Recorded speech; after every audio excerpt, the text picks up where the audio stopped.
Hi, this is Zuri, and I just want to talk about the season 14 premiere of The Real Housewives of Atlanta.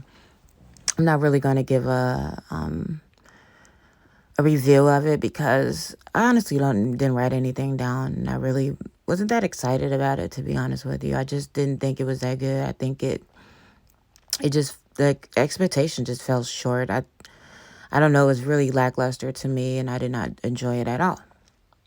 It's crazy because I'm on all these blogs and I'm looking at comments and people are just like, "Oh, this is good, it's so great." And I'm just like, I don't see it. I don't know what it is. I have been watching Candy's show, Candy and the Gang. And maybe that's why I don't enjoy The Real Housewives of Atlanta, to be honest, because I think a Candy show is just more positive. And going from watching a show that's just positive to back to the show where you just have these women being petty with each other and tearing each other down. It just was just like, I don't know. I actually just couldn't wait to watch Candy's show, to be honest with you. I really hope Bravo will bring that show back because I will watch her show. I will support it.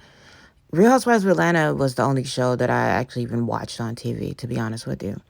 So it's a real letdown for me to not be able to watch it because I just look forward to it. And I don't know what it is. Some people are saying it's because of the time of year that it came out. And, I did recently quit smoking weed and drinking. So I used to do that when I was watching the show back in the day. So I don't know if that has something to do with it.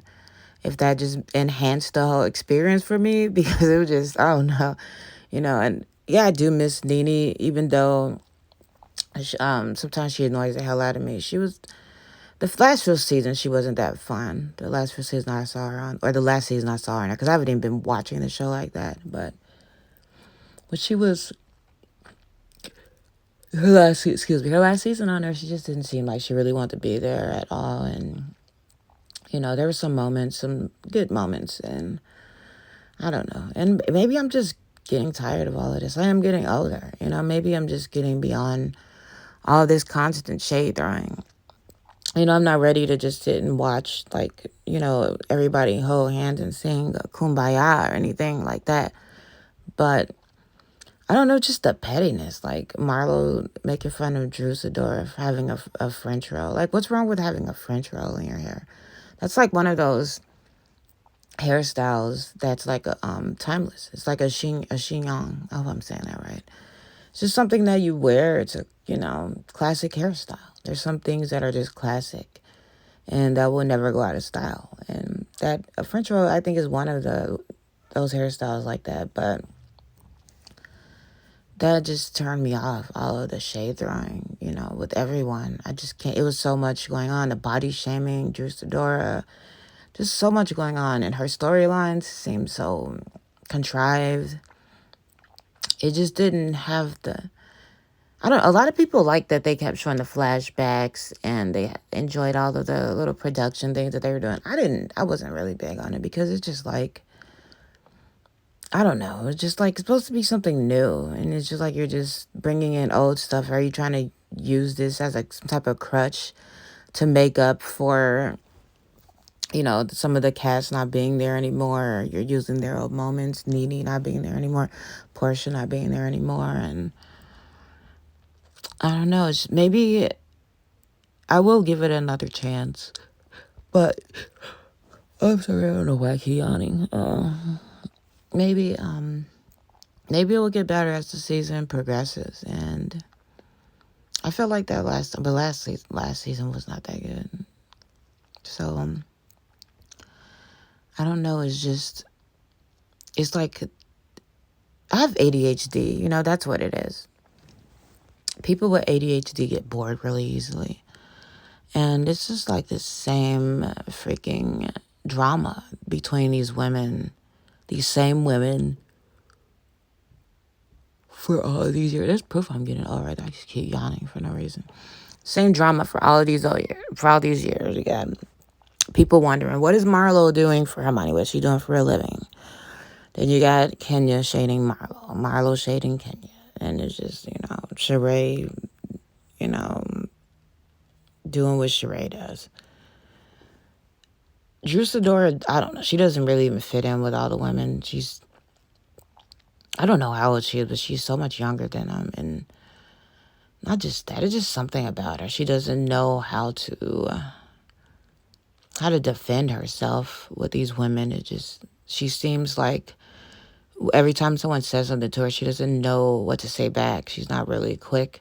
She just seems like she's a loss for words. She gets annihilated by them because she doesn't know what to say, which is crazy because she's an actress. You think she'd have some type of, I don't know, she would have took some classes or something. Like, I've been taking improv classes, and it helps. One thing they do is help you to just like think quicker and have you do all these exercises just to be faster, thinking with your mind, just, coming up with things on the fly.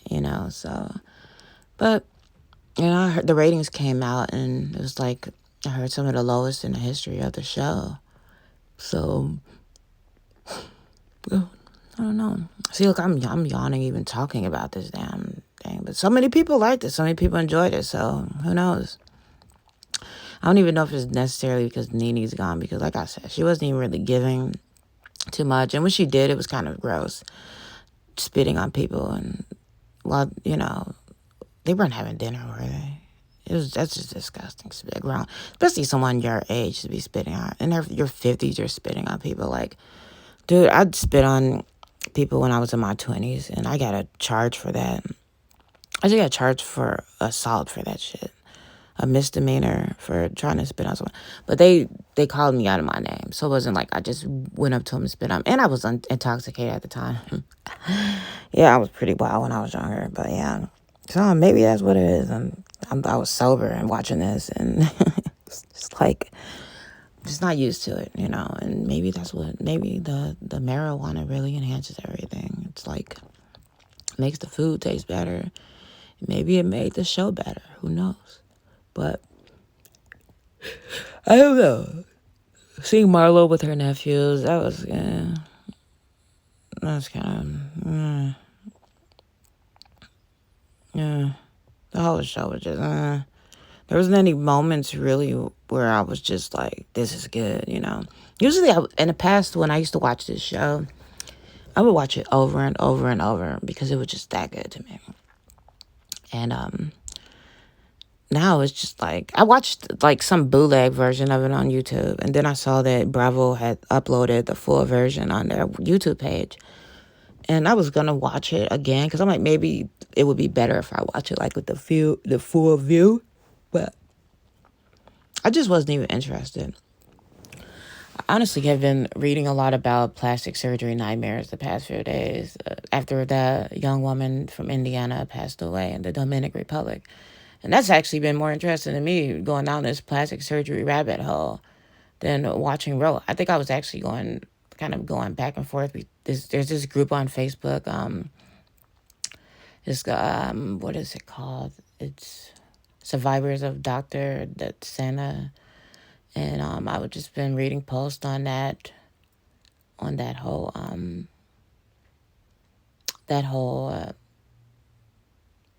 don't know what you call it. That doctor and his butchering and all the patients that he's killed over the past few years, and it's just crazy. That seems more of like a soap opera to me than this damn show. It was just more interesting because, sorry to digress, but for a minute I'm going to do that. There was this one woman that was actually just like one of his biggest cheerleaders. And one thing they do when these women die is they blame it on the women. And they say it was her fault because she was on drugs. And she did the same thing to this woman. She was like buying the doctor like Versace robes and gifts and Louis Vuitton, all that. And she was like just a cheerleader for him. And she got surgery from him before. So she went to him in 2020. And shortly after within days after her surgery, she ended up passing away.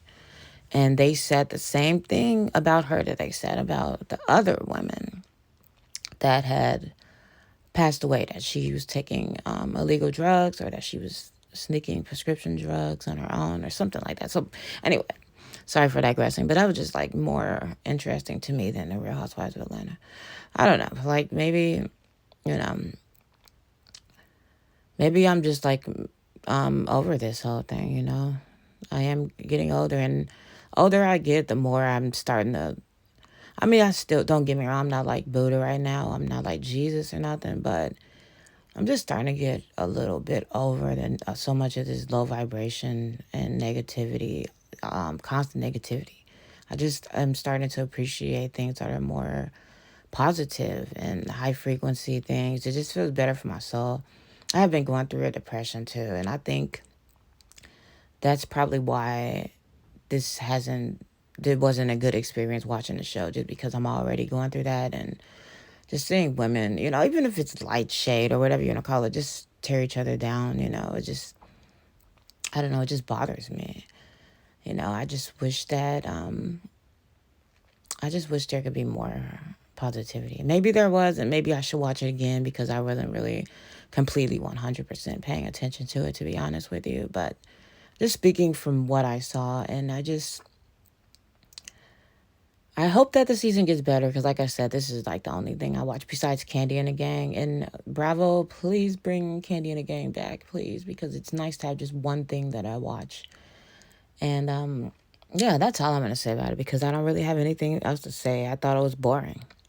I really did. It was just, the new woman, Sonia, she was okay. I had a hard time understanding her father, what he was saying, because of his Jamaican accent. And I watch it from a bootleg channel, so I couldn't really see the captions that good. But let me see what else. Kenya, she's still talking about Mark and having a crush. It's like the same thing with Kenya all the time. I always have a crush. Last year was the Toya Ali, and now it's it's always some light skinned person. It's always it was Latoya Ali biracial. I don't know what she was. There's always someone like that she has some crush on. But first Apollo, then Mark, and yeah, Kenya and her crush on someone light skinned. That's what it was. She always has some crush on some younger person. Just looking desperate to me. Just giving desperate. And I'm trying to think what else was there to talk about. I don't know. I don't even remember everything. It was a few days ago. My memory's not that good. But that's all I got to say about it. What did you guys think of this episode? Most people did like it, so I wouldn't be surprised if you enjoyed it, just like everyone else. But to rate it on a scale to 1 to 10, I think I am going to give it, I'm just going to be generous and give it a 5, because it was nice seeing Sheree back. Sheree did have some really great moments in the past, the wig shift and who gonna check me boo, So I like Sheree. I like her energy, and Chateau Sheree, She by Sheree.